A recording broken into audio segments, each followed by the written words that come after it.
नमस्कार and welcome you all to study IQ. मैं हूं प्रशांत धवन। नाउ पूरी दुनिया जानती है कि पाकिस्तान और इजराइल के रिलेशंस खराब हैं। पाकिस्तान इजराइल को एक कंट्री मानता भी नहीं है, मगर इतिहास में पहली बार अब पाकिस्तान ने ऑफिशियली डिक्लेयर कर दिया है कि नेतन्याहू इजराइल के प्रधानमंत्री और इजराइल के जो प्रेसिडेंट हैं दोनों आतंकवादी हैं। ये बात खुल के ओपनली ऑफिशियली कही है पाकिस्तान ने। और साथ ही साथ पाकिस्तान की सरकार ने एक इनिशिएटिव स्टार्ट कर दिया है जिसके अंडर ये एक मास बॉयकॉट करने वाले हैं उन सभी कंपनीज का जो इजराइल को सपोर्ट करती हैं। नाउ यहाँ पे आप देख पाओगे article, Pakistan calls Israel's Netanyahu a terrorist. ये रिपोर्ट कर रहा है अमेरिकन मीडिया, मगर ये हेडलाइन पढ़ के लगता है कि बस किसी उनके स्पोक्समैन ने कह दिया कि नेतन्याहू गलत काम कर रहे हैं। नहीं, जो आप पाकिस्तानी मीडिया पढ़ोगे वहां पे आप जो डिटेल्स में जाओगे कि किस तरीके से पाकिस्तान में एक ग्रुप है, एक पॉलिटिकल पार्टी है टीएलपी के नाम से, तहरीक लब्बैक। इसके बारे में आपने काफी बार सुना होगा। जब फ्रांस के अगेंस्ट पूरे मुस्लिम वर्ल्ड में प्रोटेस्ट हो रहे थे इमानुएल मैक्रों की स्टेटमेंट को लेकर, उस वक्त तहरीक लब्बैक ने पाकिस्तान में ह्यूज प्रोटेस्ट किया था और फ्रांस के एम्बेसडर को निकालने की मांग करी थी। हालांकि फनी बात यह थी कि उस वक्त फ्रांस का कोई एम्बेसडर था ही नहीं पाकिस्तान में। तो इस ग्रुप ने रिसेंटली इतना प्रोटेस्ट किया पाकिस्तान में कि इनकी सरकार को झुकना पड़ा और इन्हें एक एग्रीमेंट साइन करना पड़ा टीएलपी के साथ, जिसमें यह बात लिखी है कि पाकिस्तान ऑफिशियली डेजिग्नेट करेगा इजरायली प्रेसिडेंट को एज ए टेररिस्ट।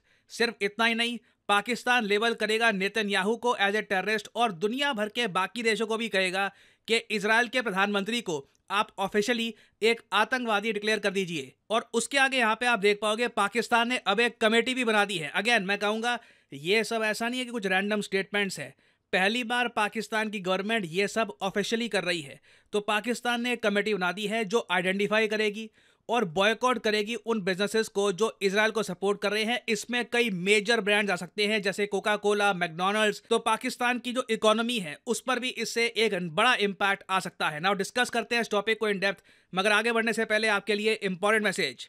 बहुत लंबे समय के बाद स्टडी आईक्यू की मेगा सेल स्टार्ट हो चुकी है जिसमें आपको सीधा 60% का डिस्काउंट मिलता है on all study IQ courses. और इंटरेस्टिंग बात देखिए, 22 तारीख को ही स्टडी आईक्यू का जो प्रतिज्ञा बैच है ये खत्म हो रहा है। तो कमेंट सेक्शन में जाइए, यहाँ पे आपको मिलेगा लिंक यूपीएससी P2I प्रतिज्ञा बैच का। इस लिंक पर करिए क्लिक और यहाँ पे आप परचेज कर पाएंगे स्टडी आईक्यू का प्रतिज्ञा batch at a very affordable rate. जो प्राइस यहाँ पर लिखा है ऑब्वियसली नेवर पे this, use the code PD10 और प्राइसेस गिरना शुरू हो जाएंगे। इस कोर्स में आपको live classes, 1-to-1 mentorship, answer writing programme सब मिलेगा। और ये P2I कोर्स इसलिए है क्योंकि यहाँ पर प्रीलिम्स, मेंस और इंटरव्यू तीनों कवर किए जाते हैं। जैसे ही आपका प्रीलिम्स क्लियर होगा तो आपका पैसा भी रिफंड कर देगा study IQ. So use the code PD10 and save money. Now जब मैं वीडियो रिकॉर्ड कर रहा हूं तो अभी के लिए गाजा में जो मृतकों का आंकड़ा है ये 39,000 के आसपास पहुंच चुका है और ऑलमोस्ट 90,000 पैलेस्टीनियंस इंजर्ड हैं। अनफॉर्चुनेटली बोलना पड़ेगा, पॉसिबिलिटी है कि जो इंजर्ड हैं इनमें से भी कई लोग इवेंचुअली मर जाएं। Now international court of justice, UN, दुनिया भर के संगठन इजराइल को कह रहे हैं कि प्लीज सीज फायर कर लीजिए, अटैक करना बंद करिए। और अभी तो देखिए यूएन का जो टॉप कोर्ट है इंटरनेशनल कोर्ट ऑफ जस्टिस, उसने ये तक कह दिया कि इजराइल की जो ऑक्यूपेशन है ऑफ पैलेस्टीनियन टेरिटरीज ये इलीगल है। अब क्वेश्चन यहाँ पर यह आता है कि ये जो सारी स्टेटमेंट्स आ रही है यूएन से और जगह से, क्या इजराइल इन स्टेटमेंट्स की रिस्पेक्ट करता है? तो इसका आंसर है अ बिग नो। इजराइल को जो करना है वो लगातार ये लोग कर रहे हैं। तो इसलिए अब क्या हो रहा है, कई इस्लामिक कंट्रीज में जो पॉलिटिकल पार्टीज हैं वो सड़कों पे आ रही हैं और वो अपनी सरकार पे दबाव डाल रही हैं कि हमको इकोनॉमिक प्रेशर बनाना होगा अमेरिकन कंपनीज पर, इजरायली कंपनीज पर, कि अगर तुम लोग फिलिस्तीन के अगेंस्ट इजराइल की सपोर्ट करोगे तो हम तुम्हें हर्ट करेंगे इकोनॉमिकली। और पाकिस्तान में हाल ही में ये दृश्य देखने को मिले। नाउ यहाँ पे आपने सुना ये लब्बैक, टीएलपी पार्टी का नाम है, तहरीक लब्बैक। और ये लोग इस तरीके से फिलिस्तीन के झंडे लेकर पाकिस्तान की जो इंपॉर्टेंट सड़कें हैं जो इनके बड़े शहरों को कनेक्ट करती है वहां पे उतर गए और पाकिस्तान की सरकार को मजबूर कर दिया इन लोगों ने कि हमारी मांगे सुनो। जो इनकी 3 मेन डिमांड्स है, boycott Israeli products at a state level, सरकारी लेवल पे, large scale emergency food and medical assistance to फिलिस्तीन। नाउ ये पाकिस्तान कैसे करेगा IMF प्रोग्राम के अंडर, ये मुझे पता नहीं। और तीसरी डिमांड के बारे में मैं आपको बता चुका हूं जो पूरी हो चुकी है कि नेतन्याहू को ऑफिशियली, अगेन मुझे यकीन नहीं हो रहा कि पाकिस्तान ये ऑफिशियली कर रहा है क्योंकि यूएस इसको लेकर बहुत गुस्सा होगा। ऑफिशियली इन्होंने डिक्लेयर कर दिया है कि नेतन्याहू एक आतंकवादी है। अब यहाँ पे आप कहोगे ठीक है, ये सब तो हो गया, जो इमरजेंसी फूड भेजेगा पाकिस्तान उसके बारे में मैं कुछ कह नहीं सकता, कैसे ये बजट बनाएंगे गॉड नोस। बट जो पहली ये डिमांड है ना, इस पे अगर हम फोकस करें कि ये बॉयकॉट कैसे करने वाले हैं, ये एक बहुत ही इंटरेस्टिंग एस्पेक्ट है।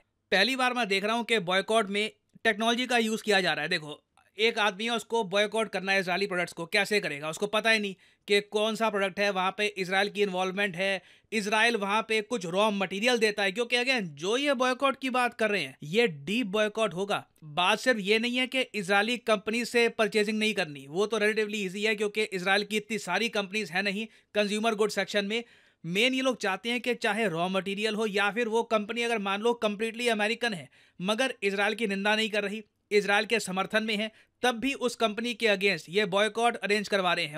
और पाकिस्तान की सरकार तो देखिए इसको लेकर एक कमेटी फॉर्म कर चुकी है। ये लोग एक अलग से डिटेल्ड लिस्ट और निकालेंगे बाद में। और कई मुस्लिम कंट्रीज में देखा जा रहा है कि एक एप्लीकेशन बन चुकी है, उस एप्लीकेशन को आप यूज करो, एक बार कोड है वो स्कैन करो और वो एप्लीकेशन आपको बता देगी कि इस प्रोडक्ट को आपको बॉयकॉट करना चाहिए या नहीं करना चाहिए। बताइए, बात यहाँ पे आ चुकी है।